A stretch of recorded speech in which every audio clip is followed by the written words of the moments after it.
Hey you all and welcome back to my channel. इस video में हम calculation के बारे में बात करेंगे। सो बेसिकली मैंने ये वीडियो पहले अभी शूट करी थी बट वो एंगल ख़राब हो गया आप लोगों को, तो उस रीज़न से मुझे दोबारा इस वीडियो को शूट करना पड़ रहा है। प्रॉपरली पूरी वीडियो को ध्यान से देखना, एक भी पॉइंट मिस मत करना, चाहे तो 2x पे देख लो। मैं पूरी कोशिश करूँगी इस वीडियो को जितना मैं छोटा रख सकूँ उतना ही छोटा रखूँगी, ठीक है। तो सबसे पहले वीडियो में बात करेंगे तो आपको कुछ चीज़ें पहले से पता होनी चाहिए, जैसे कि पहले टेबल आपको 2 से लेके 30 तक लर्न होना चाहिए, ठीक है। बहुत लोग 20 तक कहते हैं, अगर आपको नहीं लर्न हो रहा फिर तो ज़बरदस्ती की कोई बात नहीं है, 25 तक कर लेना, लेकिन मेरा सजेशन आप 30 तक लर्न करना। क्यों? क्योंकि अगर आप जब 30 तक टेबल लर्न कर लेते हैं तो आपको 60 तक का टेबल लर्न हो जाता है। कैसे? फॉर एग्जाम्पल आपको क्वेश्चन मिल गया 58 × 4, तो उस टाइम पे अगर आपको 29 का टेबल याद है तो आप तुरंत 29 8 ऐसा करके आंसर लिख सकते हो। हालांकि ये इजी है, मैं मान रही हूँ, कुछ बड़ी कैलकुलेशन आ गई उस टाइम में गलत ना होगा आपका, आपके चांसेस बढ़ जाएंगे, आप इजीली इन चीज़ों को कर सकते हो। तो 30 तक कर लेना, आपको बहुत फ़ायदा मिलेगा। इसके अलावा प्लस में 37 is the most important table मुझे लगता है पूरी एसएससी में, क्योंकि 37 से रिलेटेड बहुत सारे क्वेश्चन आते हैं। इवन 37 3 111 ये तो मोस्ट इंपॉर्टेंट चीज़ है, ठीक है। 43 और 99 का कर लेना, क्योंकि ये मेरे कई बार मेरे क्वेश्चंस में आप फंसे हैं, तो आप भी इनका लर्न कर लेना, आपको बेनिफिट मिलेगा। जो जो इंपॉर्टेंट है उनको लर्न करते हुए चलना, ठीक है। स्क्वायर के लिए आपको 2 से लेके 50 तक लर्न होना चाहिए, एकदम टिप्स पे। हालांकि मेरे को भी लर्न नहीं है, मेरे को सिर्फ 2 से लेके 40 तक अच्छे से लर्न है। 40 के आगे मैं पता नहीं हमेशा कंफ्यूज रहती हूँ, तो आप लोग को इस चीज़ का ध्यान रखना है, आपको पूरा लर्न होना चाहिए 50 तक अच्छी तरीके से, डेली थोड़ा थोड़ा करके, और डेली रिविजन करना है इनको। स्टार्टिंग में आपको टाइम लगेगा, बाद में धीरे धीरे करके, मतलब ऐसा लगेगा 2 मिनट में सारा रिविजन, 2 तो नहीं मतलब 5 मिनट में सारा का सारा रिविजन कर लोगे, इतनी जल्दी हो जाएगा आपका। इसके अलावा प्लस में आपको 111 119 और 121 का लर्न करना है एडिशनल। क्यों? क्योंकि ये तो इजी है। दूसरा, इनसे रिलेटेड क्वेश्चन कई बार एग्जाम में 119 से रिलेटेड तो कई बार आते हैं, 119 का तो आपको लर्न ही होना चाहिए स्क्वायर, ठीक है। 121 मैं इसलिए कह रही हूँ क्योंकि वो 119 से बिल्कुल सिमिलर खाता है। पहले मैं 111 का ना एक चीज़ बताती हूँ आपको। आप सबको पता है 11 का स्क्वायर 1 to 1 होता है। इस चीज़ को कभी आपने गौर करा है? 111 का स्क्वायर होता है ये। कैसे? ये 3 1 है तो आपको बीच में क्या लिख देना है? 3, बीच में आपको 3 लिख देना है, और फिर साइड में आपको इधर से 1 2, इधर से 1 2। अब जैसे ये 4 1 का स्क्वायर मैंने किया तो बीच में आपको 4 लिख देना है, 3 2 1 एंड 3 2 1, ठीक है। तो इस तरह से आप जितने में 1 आ जाए आप इजीली इस चीज़ को कर सकते हो, तो ये एक तो याद रख लेना। इसके अलावा 119 का स्क्वायर और 1 to 1 का स्क्वायर आपको याद रखना है, जो कि 14 14, स्टार्टिंग में दोनों के 14 14 है, बाद के 3 डिजिट अलग है, एक है 161, दूसरा है 641, तो ये दोनों आपको ऐसे याद रखना है, ठीक है। दूसरा 49 और 51 का भी बहुत इजी है। जैसे 49 का आप स्क्वायर करते हो और 51 का स्क्वायर करते हो, तो आपका 49 का जो स्क्वायर होता है ना वो होता है 2401, और 51 का स्क्वायर होता है 2601। अब इसको मैं कैसे याद रखती हूँ? इसके बीच में ना 50 होता है, और 50 का कितना होता है? 2500 होता है ना। तो जो छोटा वाला है 49 का, बड़ा वाला 51 का, तो 2401 2601। तो कुछ ऐसे ऐसे होते हैं जिन आपको ट्रिक बना के याद हो रही है तो कर लो ना, क्या जा रहा है ना। तो इनको याद कर लेना। आई थिंक आपको स्क्वायर का समझ आ गया। नेक्स्ट क्यूब की बात करें तो क्यूब आपको 2 से लेके 25 तक याद होने चाहिए, नहीं हो रहे हैं तो 2 से लेके 20 तक याद कर लो, लेकिन एडिशनल में आपको 25 तो 100% लर्न करना है, बहुत इंपॉर्टेंट है। 15625 ईजी भी है और इंपॉर्टेंट भी है। साथ में 27 अभी सीजीएल मेंस में क्वेश्चन आया था, ठीक है। जिसको 27 का याद था, हालांकि मेरे को याद था फिर भी मैं एड्स तो नहीं ले पाई बाकी क्वेश्चन में, बट इस क्वेश्चन में मुझे फिर एड्स मिल गया, मुझे याद था, मुझे तुरंत समझ आ गया। मैक्सिमम लोगों को याद रहता है, तो आप लोग याद कर लेना। 27 का एंड 29 का आपको लर्न होना चाहिए अच्छी तरीके से। ये हो गया आपका क्यूब को। नेक्स्ट स्क्वायर रूट आपको अप टू 10 याद होना चाहिए, ठीक है।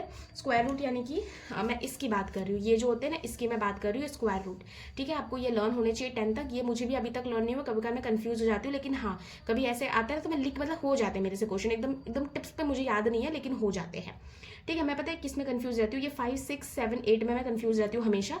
डेली रिविजन करोगे ना तो फिर ये भी कंफ्यूजन भी आपकी टाइम टू टाइम दूर हो जाएगी, तो आप इसको नोट डाउन कर लो अपनी कॉपी में चाहे तो अभी। इसके अलावा नेक्स्ट आपको करना है क्यूब रूट लर्न करने की कोई भी ज़रूरत नहीं है, मत करो, एकदम काम नहीं आता। कभी आज तक मैंने तो किया भी नहीं और कभी काम भी नहीं आया आज तक, ठीक है। तो इसको एकदम छोड़ दो, आपका काम बाकी चीज़ों से हो जाएगा। परसेंटेज टेबल मैं इसी लेक्चर में आगे आपको परसेंटेज टेबल सिखाने वाली हूँ, जिनको नहीं आता है और कैसे आप इजीली पूरा परसेंटेज टेबल अच्छे से लर्न कर सकते हो, मैं वो भी आपको पूरा ट्रिक बता दूंगी और कितना लर्न करना है, ताकि आप डेली सिर्फ 1 मिनट में पूरा परसेंटेज टेबल रिवाइज कर सकते हो, क्योंकि मैं सिर्फ आपको इंपॉर्टेंट करवा दूंगी। इसका ट्रिपलेट मैं आपको लास्ट में लिस्ट दे दूंगी, आप वो स्क्रीनशॉट लेके उन ट्रिपलेट को, मैंने सिर्फ देखो आप कहीं भी ट्रिपलेट देखोगे तो आपको बहुत कम कम मिलेंगे, मेरे पास ट्रिपलेट का पूरा कलेक्शन है। मतलब आज तक जितने भी एसएससी में आए हैं, जितने मॉक टेस्ट में आए, मैंने सारे लिख के रखे हुए, इतना कोई ज़्यादा भी नहीं है, मतलब लगा लो कुछ 15-20 होंगे, और उसी में से आपका ट्रिपलेट अगर आपने वो लर्न कर लिया ना, आपका सारा काम बन जाएगा। तो आप वो ट्रिपलेट का लिस्ट लास्ट में देख के जाना। नेक्स्ट आपका टॉपिक है प्रैक्टिस अ लॉट, यानी अगर आपको मैथ्स में स्पीड बढ़ानी है, सिर्फ कैलकुलेशन से स्पीड नहीं बढ़ेगी, सिर्फ कैलकुलेशन थोड़ी आती है, कॉन्सेप्ट भी तो आता है। तो कॉन्सेप्ट आपके टिप्स पे होने पड़ेंगे, और उसके लिए आपको क्वेश्चन प्रैक्टिस बहुत ज़्यादा करनी है। अब बहुत लोग कंफ्यूज रहते हैं चैप्टर वाइज करें या मिक्सड करें। मेरा पर्सनल सजेशन है पहले चैप्टर वाइज पे कमांड बैठाओ, फिर जाके मिक्स क्वेश्चन पे जाया करो। अब चैप्टर वाइज में ना, जैसे आप कैलकुलेशन अगर आपकी अच्छी है तो आपको SI CI जैसे क्वेश्चन में परसेंटेज में जो बार बार इंक्रीज होता है ना, जैसे पॉपुलेशन 2 साल में 3 साल में इंक्रीज हुई, इस टाइप के चैप्टर में ना आप डरोगे नहीं, क्योंकि आपकी कैलकुलेशन बहुत अच्छी रहेगी। और सिर्फ ये कैलकुलेशन और भी बहुत कुछ है, मैं आगे आपको बताऊंगी। तो आपको ये प्रॉपरली पता होना चाहिए। फिर आपको मिक्स प्रैक्टिस पे जंप करना है। अगर आपके पास ऑलरेडी कोई सोर्स आपने डिसाइड कर रखा है, आप कर रहे हो, तो उसके साथ जाओ। फोमो क्रिएट करने की जरूरत नहीं है। मुझे आए दिन टेलीग्राम पे मैसेज आते हैं कि ये करूँ, वो करूँ, क्या करूँ, इसने वो सजेस्ट कर दिया, इसने वो सजेस्ट कर दिया। देखो, हम लोगों का काम है सजेशन देना, क्योंकि कोई भी चीज़ न्यू और अच्छी हमें लगेगी तो हम तो आपको सजेस्ट करेंगे ना। बट आपके पास अगर कोई ऑलरेडी सोर्स है तो आपको उसी के साथ जाना। अगर आपको पसंद है, आपके अकॉर्डिंग वो चीज़ें चल रही है, तो फिर इन्फ्लुएंस नहीं होना कहीं से भी। अगेन, कोई डाउट में है या फिर किसी को कोई भी सोर्स नहीं समझ आ रहा, तो मैं अपनी तरफ से आपको एक सजेशन दे रही हूँ। मेरे पास ना ये अभिनय शर्मा की बुक है, जो कि मैंने पहले भी दिखाया था आपको। अभिनय सर की वॉल्यूम 1 मैंने आपको पहले भी दिखा चुकी हूँ। ये मैं क्वेश्चन सॉल्व करती थी। अभी मुझे वॉल्यूम 2 भी रिसीव हो चुकी है। वॉल्यूम 1 में ना आपके ये 3 चैप्टर थे। ये वो चैप्टर्स होते हैं जिनमें आपको ना मल्टीपल क्वेश्चन क्विज फॉर्म में प्रैक्टिस करने की जरूरत होती है। तो ये एज अ वर्कबुक अभिनय शर्मा सर ने करवाई है बुक, ठीक है।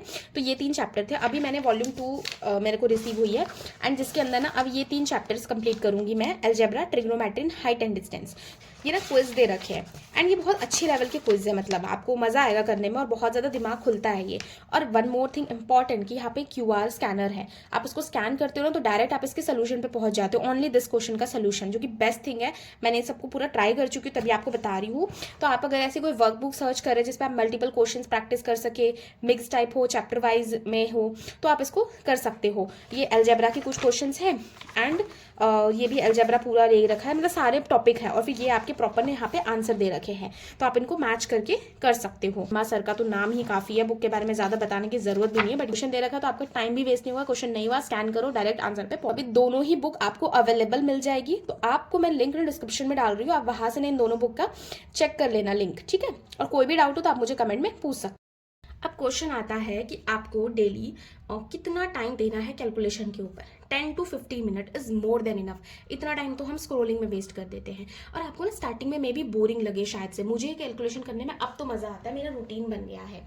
तो आपको डेली 10 से 15 मिनट कैलकुलेशन में देने हैं। इसके अलावा आपके पास जो फॉर्मूला बुक होगी ना, उसमें से आपको फॉर्मूला भी रिवाइज करना है। वो मैं नेक्स्ट वीडियो में बताऊंगी, मैथ्स को कैसे रिविजन करना है लास्ट डेज में, ताकि अच्छे से आप सिक्योर कर सको उसको, ठीक है। तो 10 से 15 मिनट आपको डेली की देना है कैलकुलेशन को प्रैक्टिस के लिए। क्या क्या सोर्स है, तो टेलीग्राम चैनल जिस पर पहले मैं प्रैक्टिस करती थी, वो ना क्विज फॉर्म में देते थे, बट अब वो शीट फॉर्म में देने लग गए हैं। बेनिफिट दोनों में ही है, बराबर है। शीट से आई थिंक ज्यादा बेनिफिट होता होगा, बट मुझे पता नहीं क्यों क्विज फॉर्म में करना ज्यादा पसंद है कंपैरिजन टू शीट फॉर्म। अब शीट ना वो कुछ इस तरह की प्रोवाइड करने लग गए, इसलिए अब मैं टेलीग्राम से नहीं करती हूँ। पहले मैं यहाँ से बहुत क्विज लगाती थी, आप लोगों ने मेरे पहले व्लॉग्स में देखा होगा। तो अब मैं जंप कर गई हूँ एप्लीकेशन पे, जो कि है स्पीड मैथ्स करके। ये फ्री है पूरा का पूरा, और मुझे आजकल ये अब तक का बेस्ट मुझे कैलकुलेशन के लगा। मुझे पसंद है ये, और मजा आता है मुझे इससे कैलकुलेशन करने में। तो ये आपको दिख रहा होगा स्क्रीन के ऊपर, आप प्ले स्टोर से फ्री ऑफ कॉस्ट इसको डाउनलोड करके डेली यहाँ से 10 से 15 मिनट प्रैक्टिस कर सकते हो। आप ऐसा भी कर सकते हो, एक दिन मल्टीप्लीकेशन डिविजन कर लेना, एक दिन एडिशन सब्ट्रैक्शन कर लेना, या फिर मिक्स, जैसे भी आपका मन करे। 10 से 15 मिनट आराम से आप कर सकते हो, ठीक है। खुद से भी कर सकते हैं, बट मैं तो बिल्कुल मना ही करूंगी। लेकिन हाँ, खुद से आप करना चाहो तो ऐसे करके एक डब्बा करके टेबल बना लो, और आपको क्या करना है, इधर इधर इस वाले, ये वाला कोना नहीं, इस कोने में नंबर लिख लो, इस कोने में नंबर लिख लो, जितना बड़ा लेना चाहो। और फिर इसको अगर आप मल्टीप्लाई कर रहे हो तो इन दोनों को मल्टीप्लाई करके यहाँ पे आंसर लिख लो, फिर इसको इससे मल्टीप्लाई करके आंसर लिख लो। आपने ये मैट्रिक्स टाइप में, डिटरमाइन या मैट्रिक्स कुछ ऐसा होता था ना, उसमें हम लोग ये करते थे, डिटरमाइन में करते थे शायद से। 11th क्लास में, छोड़ो इस बात को। और अगर आप एडिशन कर रहे हो तो सेम इसी प्रोसेस से इन दोनों को करके एडिशन कर लो। आप बड़े बड़े नंबर ले सकते हो, छोटे ले सकते हो, खुद से भी ये काम कर सकते हैं। बहुत पहले किया करती थी, अब तो फ्री की जब ऐप आ रही है, ऐप में करो, टाइम भी लिमिट रहता है, इसमें तो टाइम का पता भी नहीं चलता, लेकिन ये करने में मजा बहुत आता है, सही बता रही हूँ, ठीक है। तो ये आपके कुछ तरीके हैं करने के। अब आगे चलते हैं नेक्स्ट चीज पे। तो बेसिकली नेक्स्ट क्या है, अब ना बहुत लोग मुझसे पूछते हैं कि मैं ट्रिक से करती हूँ या फिर सिंपल मेथड से करती हूँ, तो मैं बताऊँ कि ट्रिक है लेकिन मुझे नहीं पसंद। उसका रीज़न क्या है ना, एग्जाम में इतना प्रेशर होता है ना कि ट्रिक तो याद ही नहीं आती। मतलब हम करते हैं नॉर्मल से ही, मैंने कई बार ये चीज़ अप्लाई करके देख ली, मैंने ट्रिक व्रिक सीखी लेकिन याद कुछ भी नहीं रहता। इसलिए मैं मल्टीप्लिकेशन और डिविजन डायरेक्ट मेथड से ही करती हूँ, चाहे वो कितना भी बड़ा हो जाए। और आप ऐसा करो ना, आप डायरेक्ट मेथड पे इतनी स्पेशलिटी, इतनी महारती हासिल कर लो कि ट्रिक वालों से भी आप पहले कर लोगे, क्योंकि ट्रिक में भी टाइम लगभग उतना लगता है, कुछ सेकंड्स का फर्क होगा, लेकिन ट्रिक एग्जाम में प्रेशर में और ज़्यादा टाइम ही लग जाता है। उल्टा बेसिक हमारे जहन में उतरा हुआ था, हम बहुत ईजिली कर पाते हैं। इसीलिए बेसिक मेथड को लेके कॉन्फिडेंट रहो, ताकि एग्जाम में ट्रिक से आप करने जाओगे ना तो वो भी आपको टाइम लेगा, और फिर बेसिक से आप करने जाओगे तो आपके मन में फियर बैठेगा, यार इसमें तो मुझे टाइम लग जाएगा, तो आप कुछ भी नहीं कर पाओगे, और फिर आप जो टफ क्वेश्चन आएंगे ना कैलकुलेशन वाले, उसमें आप रह जाओगे। इसलिए ट्रिक विक के चक्कर में ना पड़ो, बेसिक से ही करते जाओ, बेसिक में अपनी महारती और कॉन्फिडेंट हासिल करके रखो, ताकि एग्जाम में आपको कोई दिक्कत ही ना हो, क्योंकि ये मेथड आपके जहन में उतरा हुआ है। नेक्स्ट, एडिशन और सब्ट्रैक्शन के लिए ऐसे मुझे ट्रिक का मुझे नहीं पता, लेकिन मैं जो तरीका करती हूँ वो ये होता है, जैसे 62 इंटू 4 प्लस में 48 है, तो मैं क्या करती हूँ 60 और 40 को ऐड कर लेती हूँ, कितना हो गया आपका मन में 100, ये मैं मन में करती हूँ, आज लिख रही हूँ आपके सामने। 8 और 2 10 हो गए, तो 110 हो गया आंसर, ठीक है। अब जैसे कि ये 50 और 204 है ना, तो मैं 50 और 200 का ऐड कर लूंगी, वो हो जाएगा 250, और फिर 9 और 4 को ऐड कर दूंगी, वो हो जाएगा 13, तो कितना हो गया 263। कुछ इस तरीके से मैं करती हूँ। अब 97 और 44 है, तो मैं 90 और 40 को ऐड कर दूंगी, हो जाएगा आपका 130, और 7 और 4 को कर लूंगी, हो जाएगा 11, यानी कि 100 का 41। तो कुछ इस तरीके से सब्ट्रैक्शन में सिमिलर मेथड है। 90 में से 40 माइनस करो 50, और 8 में से 2 कर दो 6, कितना हो जाएगा आपका, यहाँ पे 6 है ना, तो 56 हो जाएगा। सिमिलरली ये वाला मैं थोड़ा धीरे करके आपको समझा देती हूँ, इसमें समझ आए तो ठीक है, क्योंकि ये मेथड मैं अपने स्कूल टाइम में बहुत बच्चों को समझा दी थी, पर उनको आज तक समझ नहीं आया। मैं आप लोगों को बता देती हूँ। मैं क्या करती हूँ, यहाँ पे जो 77 है ना, इसमें से मेरे पास कितने बचते हैं, 3 बचते हैं, इसको मैं 80 बना लेती हूँ, मतलब मेरे पास 3 बच गए हैं। फिर ये 93 है ना, इसमें से मैं 3 ले लेती हूँ, और ये मेरे 90 बच गए। 90 में से आप 80 माइनस कर दो, आपके 10 हो गए, कितना बचा टोटल 16। समझ आया मेथड? नहीं आया तो छोड़ देना, मैं आगे इसी क्वेश्चन को समझा देती हूँ।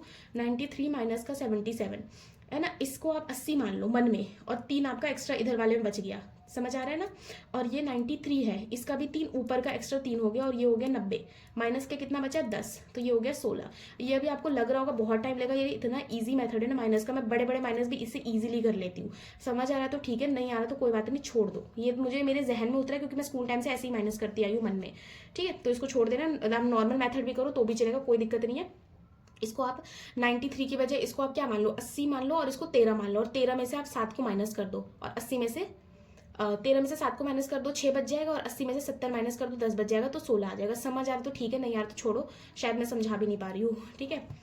मैं दोबारा एक बार ये बताई दूँ। देखो, मैं दूसरा वाला जो कह रही हूँ 93 माइनस का 77 में ये कहना चाह रही हूँ, इसको आप अलग से 80 और 13 मन में मान कर लो, ठीक है। 13 में से 7 माइनस कर दो, कितना बचा आपका 6, और इधर 70 बचा है ना, 80 में से 70 माइनस कर दो 10, कितना हो गया 16। अगर ये हो पा रहा है ठीक है, अदरवाइज सिंपल मेथड से भी एग्जाम में हो जाएगा, कोई बड़ी बात नहीं है। यहाँ तक मैंने पूरा कैलकुलेशन का अच्छे से बता दिया, मेथड वगैरह जो भी मैं यूज़ करती हूँ सब कुछ, ठीक है। और बेसिक कैलकुलेशन के लिए बेसिक ही सीखो, कोई ट्रिक व्रिक पे जाने की जरूरत नहीं, बेसिक में ही बहुत अच्छे से स्पीड बना लो। अब इसके आगे जिनको ऑलरेडी परसेंटेज टेबल वगैरह आता है तो वो कोई दिक्कत नहीं, वीडियो लीव कर सकते हैं। जिनको नहीं आता है, याद करने में दिक्कत होती है, तो वीडियो में बने रहो, मैं बताती हूँ आगे कैसे करना है, ठीक है। देखो, सबसे पहले आपका होता है 1 का सबको पता है 100%, 1/2 50%, 1/3 33.33%, ठीक है। इसका ये परसेंटेज है, आपको ना परसेंटेज और फ्रैक्शन दोनों लर्न होना चाहिए। मैं एक बार अपनी शीट दिखा देती हूँ, है ना। तो देखो, ये मैंने परसेंटेज और फ्रैक्शन दोनों लिखा हुआ, आपको दोनों लर्न होना चाहिए, सिर्फ फ्रैक्शन नहीं लर्न करना, एग्जाम में दिक्कत हो जाएगी। जैसे कि मान लो मैं कोई बड़ा दिखाती हूँ, मान लो 85.7 आपको एग्जाम में दे दिया, जैसे कि ना ये 57.14 बहुत ज़्यादा आता है एग्जाम में, तो आपको फ्रैक्शन और ये दोनों लर्न होना चाहिए कि आपको फिर ये डायरेक्ट कन्वर्ट करना आ जाए, ठीक है। ये और ये और ये तीनों तरीके से। तो फिर 2/3 आपका कितना हो जाएगा आपका, ये 2/3 आपने पढ़ा होगा कितनी बार, कितना होता है आपका 66.66, इसको 67 बहुत लोग कंसीडर कर लेते हैं, ठीक है। तो ये तो आपको लर्न होगा यहाँ तक। अब जैसे कि 1/4 है, ये होता है आपका 25%। अब 1/2 ये सॉरी 2 बाय में 4 है, इसको आप 1 बाय में 2 लिख सकते हो, और अगेन ये कितना बन गया 50%। फिर ये 3 बाय में 4 75%। तो ये तो सिंपल मेथड है। अब मैं मेन बात पे आती हूँ। ये 1/5 वाले तो आपको अच्छे से लर्न होना चाहिए, इसको रेड पेन से मार्क कर लो। बहुत लोगों को याद भी होगा, जिनको नहीं याद है अभी वीडियो में बने रहना, जो परसेंटेज को लेकर कंफ्यूज है। मैंने आगे बहुत सारे परसेंटेज टेबल लिखे हुए, आपको काम आएगा, ठीक है। 1/5 20%, ये आपको जुबान पे होनी चाहिए, ठीक है। अगर आपको ये याद नहीं है तो फिर आप बहुत ज़्यादा पीछे हो परसेंटेज में, ये तो बहुत नॉर्मल है, ठीक है। ये 1/6, 2/6 ये। अब देखो पहले मैं सिंपल वाले बता देती हूँ। 2/6 मतलब 1/3, इसका परसेंटेज आप खुद लिखो। 4 बाय में ये मतलब 2/3, इसका परसेंटेज आप खुद लिखो। आपको इसमें क्या लर्न करने हैं, डेली डेली आपको सिर्फ ये 3 लर्न करने हैं। 1/6, 3/6, 3/6 भी आपका 1/2 हो गया, ये भी खत्म। तो आपको यहाँ से सिर्फ 2 लर्न करने हैं, और देखो मैंने सिर्फ 2 ही लिखे हुए हैं, 1/6 और 5/6। ये आपको टाइम रहते समझ आ जाएगा। इतना शॉर्ट नोट्स, इसी को शॉर्ट नोट्स बोलते हैं, कि जो चीज़ आती है या जो चीज़ ईजी है, जो आपके जहन में, उसको नहीं लिखना है। जो टफ है, जो हम भूल सकते हैं, उनको लिखो। तो मैं उनको लिखती हूँ, ठीक है। और ये दोनों आपको अच्छे से लर्न होना चाहिए। 1/6 का मतलब क्या होता है आपका 16.66, और फिर इसका आपको फ्रैक्शन भी पता होना चाहिए। वो क्या होता है आपका 16 2/3, ठीक है। और 5/6, जैसे कि आपको कई बार एग्जाम में 83.33 दे देगा, डायरेक्ट समझ पाओगे कभी नहीं। अब आपको लर्न होना चाहिए 5/6 होता है, उसका फ्रैक्शन क्या होगा, वो होगा आपका 83 1/3। एक चीज ध्यान देखो, यहाँ से यहाँ पे 1/3 है, यहाँ पे 2/3 है, तो ये कभी कंफ्यूज मत होना। बहुत सारी चीजें रखनी पड़ती है दिमाग में, ठीक है। अब मोस्ट इंपॉर्टेंट टेबल जो है वो है आपका 1/7। मैं बताने जा रही हूँ, ये आपको लर्न होने चाहिए जुबान पे। आजकल इनसे बहुत क्वेश्चन आते हैं। ये तो 8 वाले में कुछ कुछ इंपॉर्टेंट है, सारे नहीं। 1/9, ये 1/11, ये बहुत इंपॉर्टेंट है। 1/15 बहुत इंपॉर्टेंट है, ठीक है। 1/13 बहुत इंपॉर्टेंट है। तो ये आपको लर्न होने चाहिए। मैं सबके अभी सोल्यूशन बता रही हूँ, जिनको नहीं आता ध्यान से इन चीज़ों को सीख के जाओ, ठीक है। अब देखो 1/7, इसके दोनों चीज़ें होती हैं। एक होता है आपका 14 2/7, और आगे होता है आपका 14 2.8। मैं पता शीट लेके इसलिए कर रही हूँ, कहीं मैं पढ़ाती हूँ कि मैं वीडियो भी शूट कर रही हूँ ना, तो मैं कुछ गलत ना लिख दूँ, आपका बिना बात के नुकसान हो जाएगा, इसलिए मैं शीट में से देख के कर रही हूँ। अदरवाइज ये चीज़ें मुझे याद है, ठीक है, लेकिन गलत ना बता दो, इसलिए मैं देख भी ले रही हूँ एक बार। अब 2/7 है जैसे कि, तो ये 28 4/7 हो जाएगा, और फिर इसको भी फ्रैक्शन में लिखोगे तो 28.56। तो ये तो आपको लर्न ही करना पड़ेगा, है ना। इसमें कोई ट्रिक नहीं है, लेकिन आपको दोनों चीज़ें लर्न होनी चाहिए। यहाँ पे मैं स्क्रीन पे लगा दूंगी अपनी शीट, या फिर आप शीट में से दिख रहा है आपको, स्क्रीनशॉट ले लो, ये 1/7 वाला। इसमें कोई भी ट्रिक नहीं है, आपको दोनों चीज़ें अच्छे से याद होनी चाहिए, ठीक है। अब हम 1/8 वाले पे आते हैं। इसका बहुत ईजी है। इसमें मैंने क्या कर रखा है, पहले तो इजी वाले को मैं हटा देती हूँ। जैसे कि 2 बाय में ये है, इसको मैं 1/4, ये आप खुद से लिख लेना। 4 बाय में है, ये 1/2 हो जाएगा, इसको आप खुद से लिख लेना। ये आपका 3/4 हो जाएगा, इसको आप खुद से लिख लेना। ये तो आप खुद लिख लोगे। अब बचता है सिर्फ 3, 1/8, 3/8, 5/8 और ये इनको। इसको मैंने 8 वाले में ना, जब भी आपका हमेशा पहली बात तो लास्ट में 0.5 आता है, ठीक है। 8 वाले में हमेशा लास्ट में 0.5 आता है, एक तो ये याद रख लो। इससे क्या होता है, मुझे नहीं भी याद रहता है ना कभी, तो मैं अंदाजा लगा लेती हूँ। अब 1/8 तो आपको बहुत अच्छे से याद होगा, कई बार एग्जाम में आ चुका है, विच इज 12.5। इसको फ्रैक्शन में कैसे लिखेंगे, 12 1/2, ठीक है। अब 2/8 तो मैंने बता दिया। 3/8 कितना होगा, कैसे करोगे, जैसे मान लो पूरा आपको नहीं भी याद हो रहा, मान लो पूरा नहीं याद हो रहा, ठीक है। मैं रफ कहाँ पे करूँ, यहाँ पे। जैसे मान लो आपको 1/8 याद है, ठीक है, और एग्जाम में मान लो फ्रैक्शन में आ गया आपका 7/8, आपको नहीं याद है ये, आप कैसे करोगे। आपको ये 12 1/2 याद है ना, इसको आप करोगे 7 से मल्टीप्लाई। रुक जाओ, कैसे मल्टीप्लाई करना बताती हूँ। 12 को 7 से मल्टीप्लाई करो, 12 7 जा 84, तो 84 तो आपका है ही, प्लस में 7 1 जा 7, बाय में 2। अब ये तो आपको करना आता है ना, 2 3 जा 6 होता है, 2 3 जा 6 यानी 3 एक एक्स्ट्रा इसमें ऐड हो जाएगा, तो 87 1/2, और आपका कितना आ जाएगा 87.5। ऐसे ही करके 3/8 का कितना होता है 37.5 हो जाता है, विच इज कितना 37 1/2। तो ये मैं एक और चीज़ सिखा रही हूँ, जैसे आपको सिर्फ अगर 1 वाले याद है और आपको ये वाले याद नहीं हो रहे या कंफ्यूजन रहती, तो कोई दिक्कत की बात नहीं है।